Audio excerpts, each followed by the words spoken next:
Hello, boys and girls, ladies and gents. This is Defub21, and today, as always, I have a new video game trailer for us to look at. This is the teaser trailer for The Long Reach, which was just recently announced. It was announced after E3, I would imagine, just to make sure it didn't get drowned in the E3 noise. It's been a relatively quiet 2 weeks on the new trailer front, so this is one of the first new ones that certainly stuck out to me. That made me pay attention. I haven't looked at it yet, but I've heard good things about it online. So what it looks like. So without further ado, let's take a look, and then I shall let you know what I think afterwards. Peggy 18.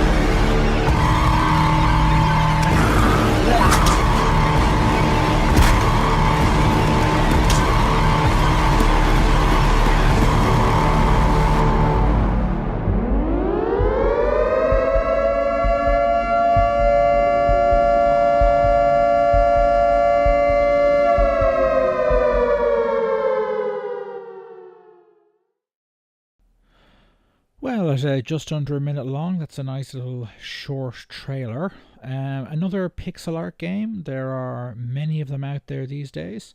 Visually looks quite good. It's a side-scrolling horror game / survival horror game by the looks of it. Certainly looks interesting. I have, however, seen that before. There was a game, I've got it on my PlayStation Vita. I haven't played it in a while, but the name, I haven't completed it either. We should get back to playing it at some point. But the name of it escapes me.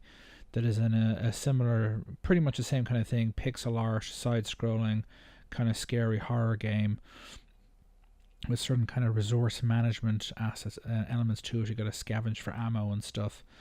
But yeah, not too bad.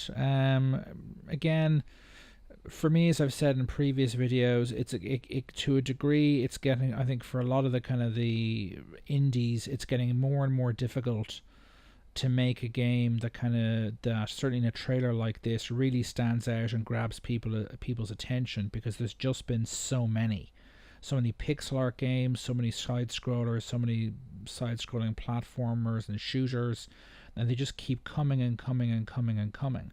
And many of them as well, if that in itself were bad enough, many of them are actually very visually impressive and are actually really good games. Credit where credit is due. So trying to differentiate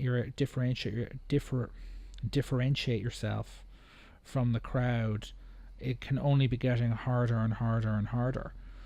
Maybe now, obviously, with Steam Greenlight gone and the new setup that Valve's put in place for Steam, that I've completely forgotten the name of.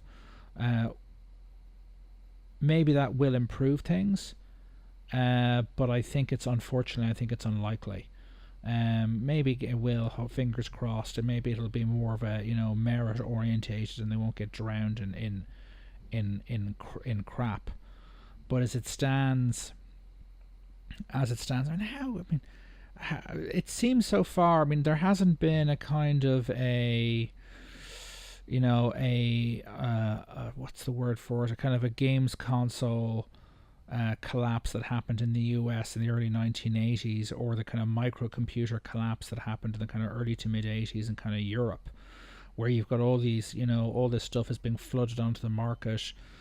With some of them having really good quality, some of it really poor, and then just demand just imploding because people are just sick and tired of it, and the market's been saturated, and they've had their desires satiated, and they're not interested in buying any more.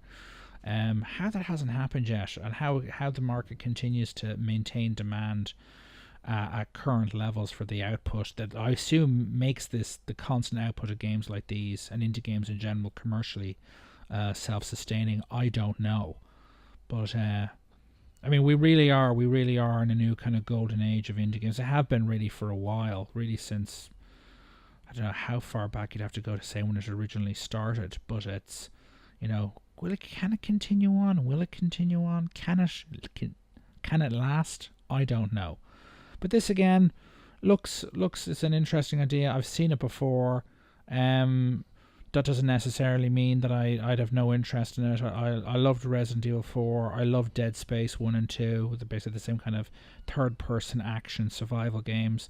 Res 5 was a good game, but didn't really build on 4's formula at all when Dead Space 1 and 2 did. It's always, to my mind, the weaker of those two Resident Evil games. 6 is supposed to be terrible, so I never bothered buying it.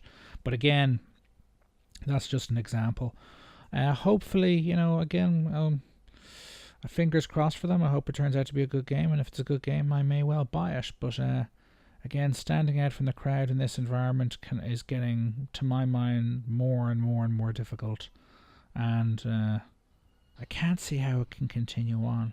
I mean, again, for those making these games, and they're for making good games like these, and if it's, they're making hopefully good money out of it, good for them, but I just can't see how it can continue.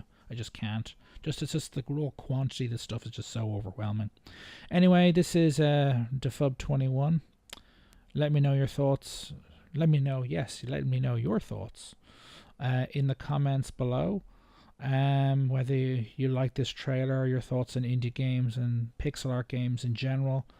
And if you haven't, for some strange reason, you haven't already subscribed, please do so for more terribly exciting content like this. This is Defub21.